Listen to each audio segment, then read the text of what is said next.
In this lecture, I will be talking about simultaneous equation models. Simultaneous models are very peculiar to econometrics. This is because the cause and effect relationships that we have in usual regression models do not always hold in case of econometric problems.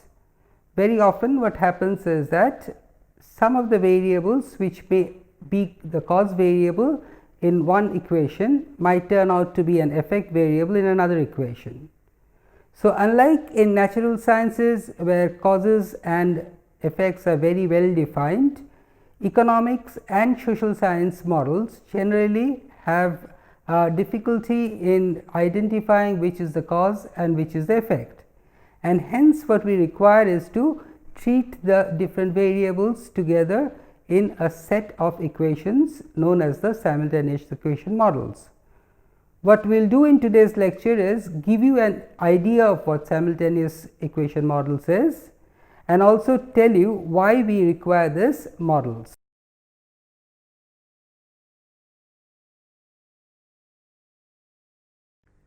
Why simultaneous equation models? Let us look at regression models.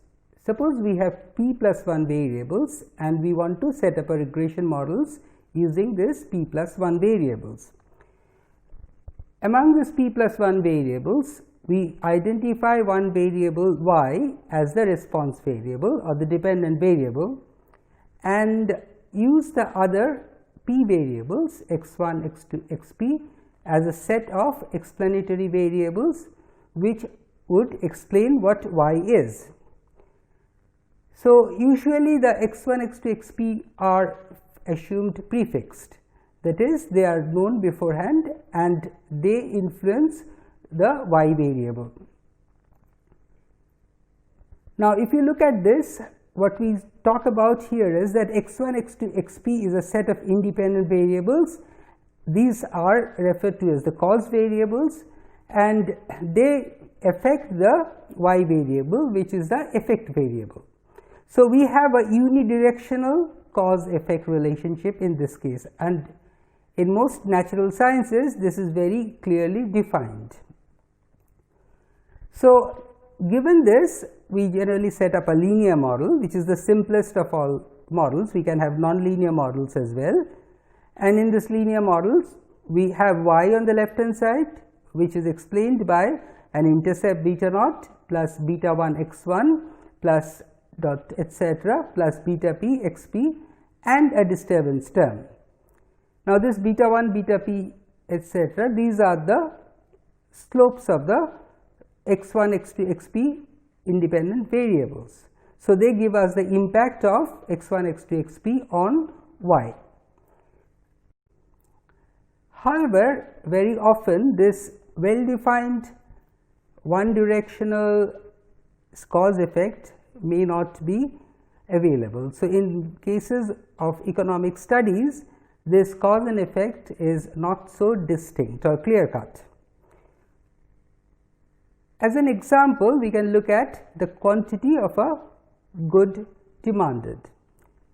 Let us look at QT as the quantity and PT as the price of the commodity. Now, we say that the demand function is QT is a function of PT. So, QT, if you take a linear function, QT is equal to alpha naught plus alpha 1 PT plus the disturbance term U1. However, what we are looking at here is that we say that the quantity demanded would be decreasing as price increases in most cases. There are exceptions of course, but that will be given by the sign of alpha 1. But very often what the economists would tell you is that the quantity demanded increases, then what will happen to the price? Will it remain unaffected? Definitely not. Obviously, if quantity demanded increases, then the shopkeeper would be induced to increase his price because he sees that there is more demand for his commodity and hence he can be increasing his price.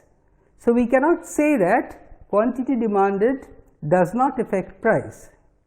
So, now we have a situation where the demand function tells us that the quantity demanded depends on price, whereas in some cases we can have price as the effect variable and quantity demanded as the cause variable. So, the question would be which affects which, and this is a problem which is very peculiar to econometrics and comes in very often when we look at econometric problems. Now, let us look at another problem. We have the demand function as before. So, we have Qt is equal to alpha naught plus alpha 1 Pt plus E1. In addition, we have a supply function where the quantity supplied is given by beta naught plus beta 1 price plus another disturbance term. Again, quantity supplied would depend on what the price is. In this case, unlike demand, the more the price, generally the more the quantity supplied. However, if you look at these two equations algebraically, then the two equations would look very similar to each other, because alpha naught alpha 1 beta naught beta 1 are unknown parameters. So, when we write this down algebraically, they would, except for the change in the sign, they would look exactly similar. Moreover, if we take a convex combination of the two functions, that is, we multiply the demand function by a lambda value which is between 0 and 1 and multiply the supply function by 1 minus lambda and then add these two up, we will end up with Qt equal to lambda alpha naught plus 1 minus lambda beta naught plus lambda alpha 1 Pt plus 1 minus lambda beta 1 Pt plus lambda U1 plus 1 minus lambda U2. Or more simply, we have Qt is equal to gamma naught plus gamma 1 Pt plus U3, where gamma naught is the intercept and gamma 1 is the coefficient of Pt, and U3 is a combination of the two errors. Now, if you look at this convex combination of the two functions, again this looks similar to the first two functions, that is the demand function and the supply function separately. So, the demand function, the supply function and the large number of convex combinations that we can have with different lambda values would look very similar to each other. Let us see what the statistical problems would be with this function. Now, suppose we want to fit the two models. Now, we have the data for this as Pt and Qt. So, we go to the market, get the prices on a particular day T and get the corresponding quantity marketed on that day. We do this for n different days and we get the set of observations Pt Qt for n different days, and then we fit this data, use a regression line and fit the data, use any one of the models, linear models. What will happen is, we will get the slope which is summation t equal to 1 to n Pt minus P bar Qt minus Q bar divided by summation t equal to 1 to n Pt minus P bar square, and we will also get the intercept which is Q bar minus slope times P bar. Now, the question would be, what does the slope stand for? Does it stand for alpha 1, does it stand for beta 1 or does it stand for gamma 1? You may say that if the slope is positive, then it should be beta 1, but then in some cases, very special cases, the demand also increases as the price increase. So, it can also stand for alpha 1 if you have a positive value of the slope. So, we are not sure as to what this Pt Qt data leads us to, the demand function, the supply function or the convex combination, and the same with the intercept. We do not know what the intercept stands for. Does it stand for alpha naught, does it stand for beta naught or does it stand for gamma naught? So, we have a problem here and this is referred to as a problem of identification. We do not know as to what the estimate stands for. So, these are typical problems that we come across when we look at simultaneous equation models. But at the very beginning of simultaneous equation models, since we are not very sure of which variables are endogenous and which variables are exogenous to the system, we need to define this endogenous and exogenous variables.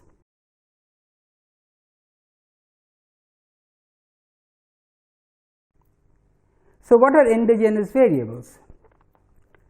Endogenous variables are variables which affect a system and is also affected by it. So, it both influences the system, that means it acts as a independent variable as well as it is influenced by the system, that is, it acts as a dependent variable. So, it is both a cause and a effect variable. As opposed to this, there will be some variables which are exogenous by nature.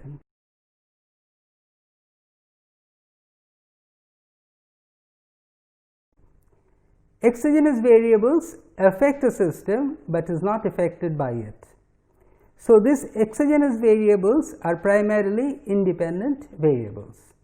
They do not depend on the system.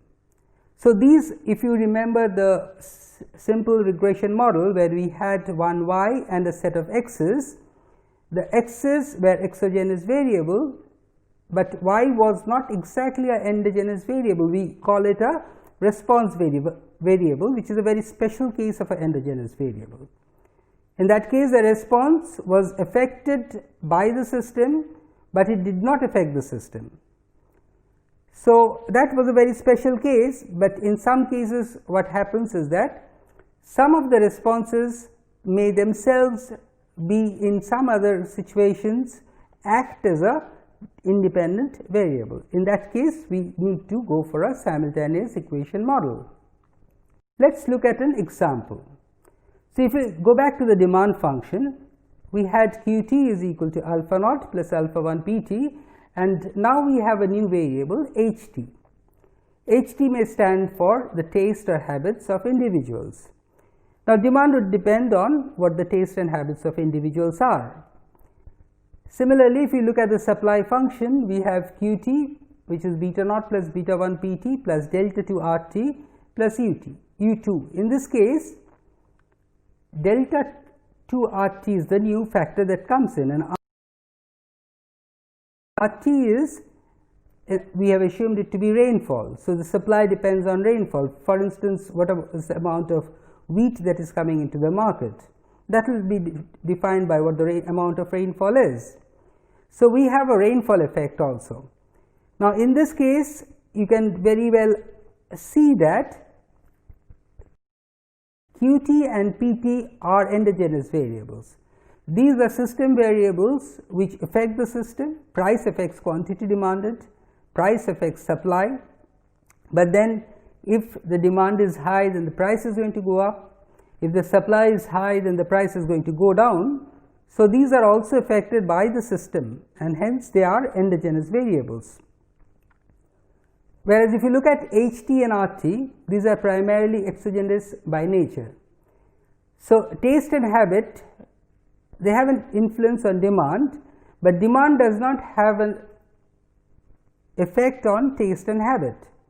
So, these are one way variables, similarly for rainfall, and therefore, they are referred to as exogenous variables.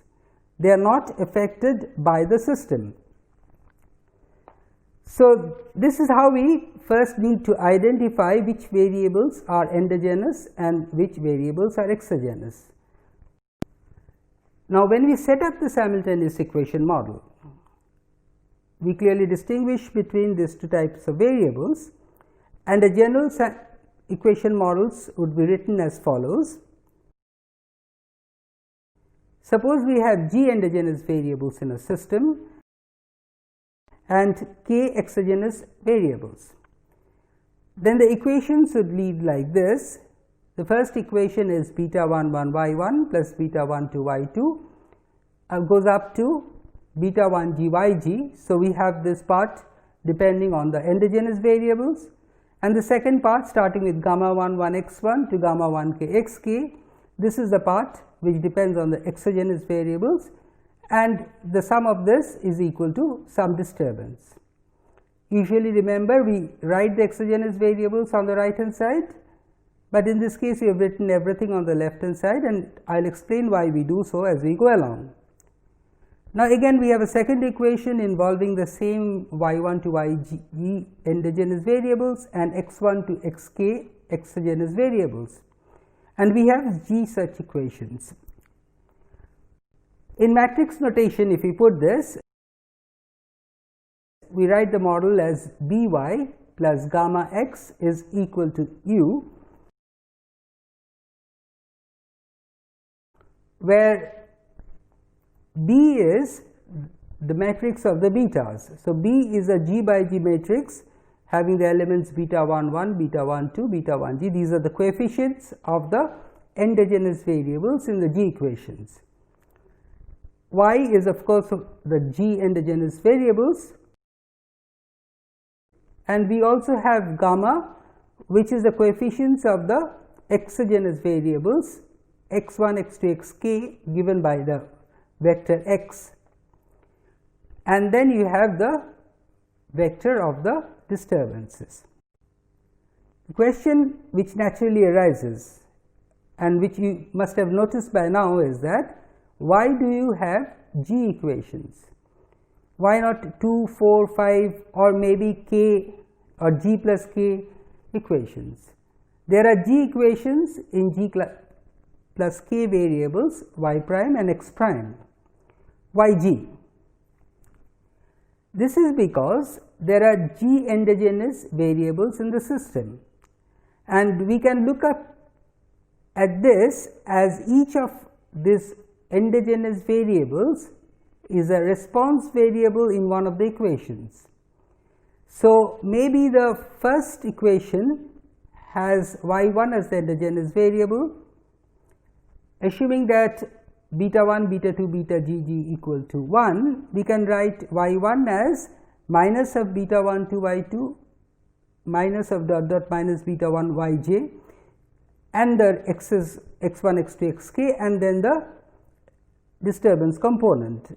So, you see that in this case we have made the first endogenous variable as the subject or the response, and the g minus 1 endogenous variables from y2 to yg as the independent variable along with x1, x2, xk.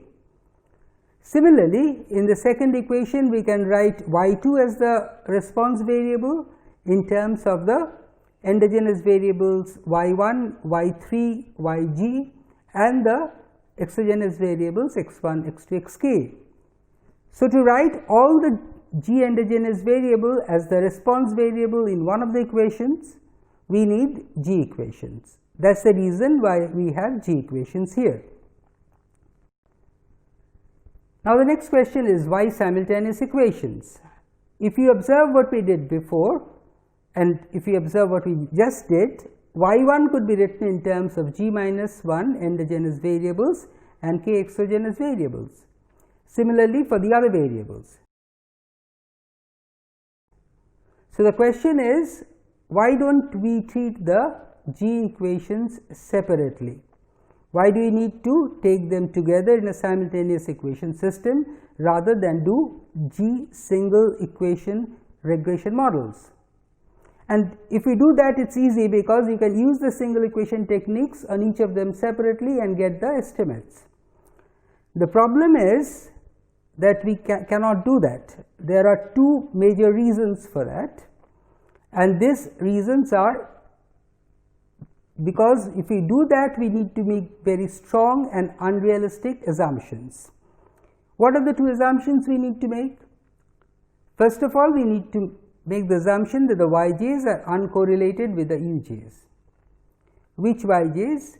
If you look at the first equation, then we have y1 as the response and y2 to yg as the independent variables along with the x's, of course.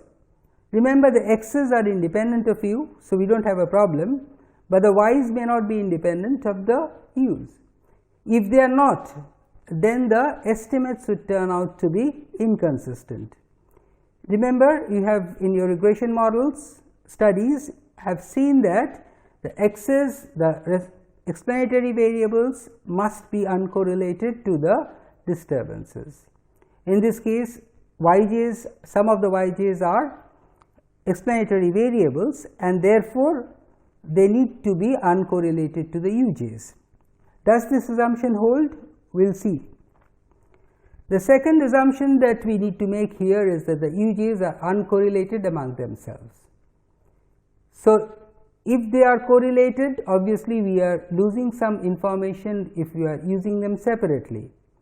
So, if you look at one equation at a time, the first equation we have U1, and since the other equations are not there, the relationship of U1 with the other U's will not come in. Will that be a loss? Again, we will see this as we come along. First, we look at the invalidity of the first assumption.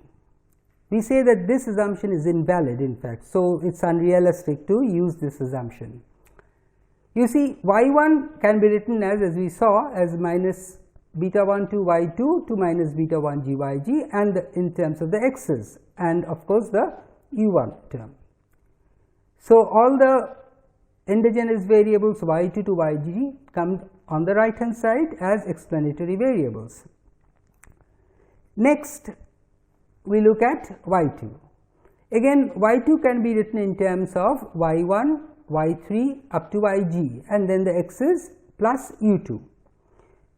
So, we are again making y2 the response here in the second equation, and we are expressing this in terms of y1. But now what we do is, let us substitute this y2 in the first equation.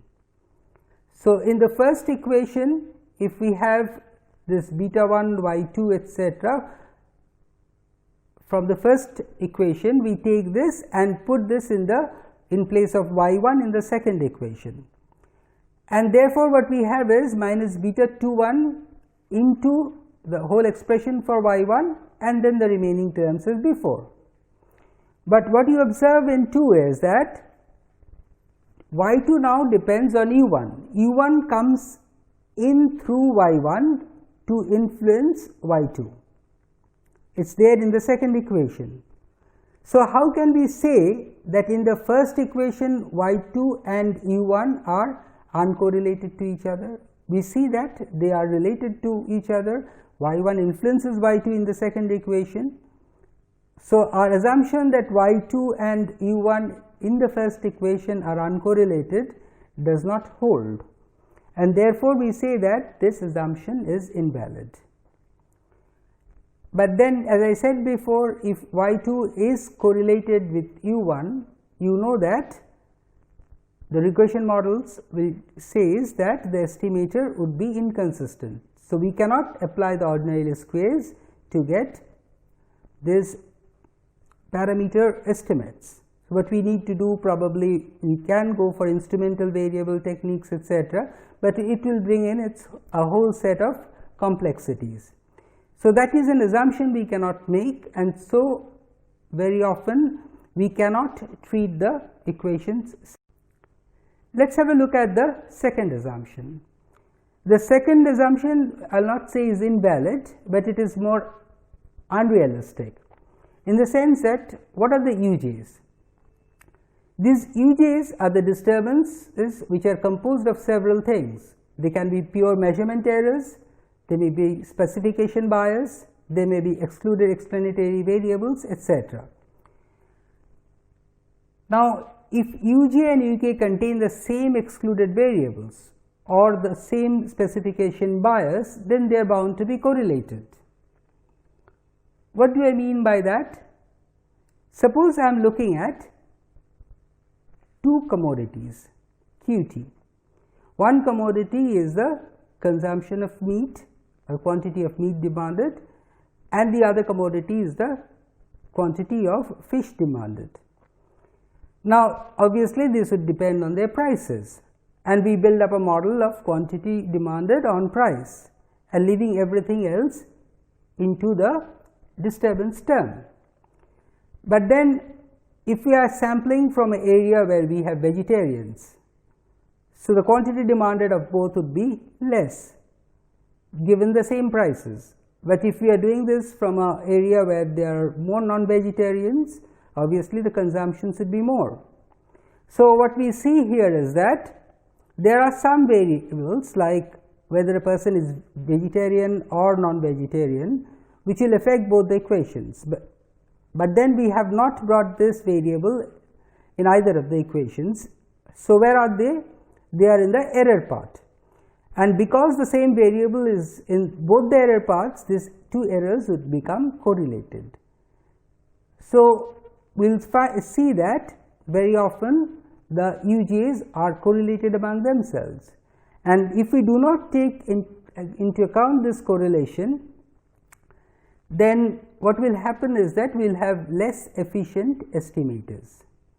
So, the treating the equation separately would fail to take account of this correlation, and we would be losing a lot of information, which we would not like to do in a statistical study. So, what do we have now? Let us look at how we set up the model. We have By plus gamma x is equal to u, where we have defined b, gamma, etc. as before.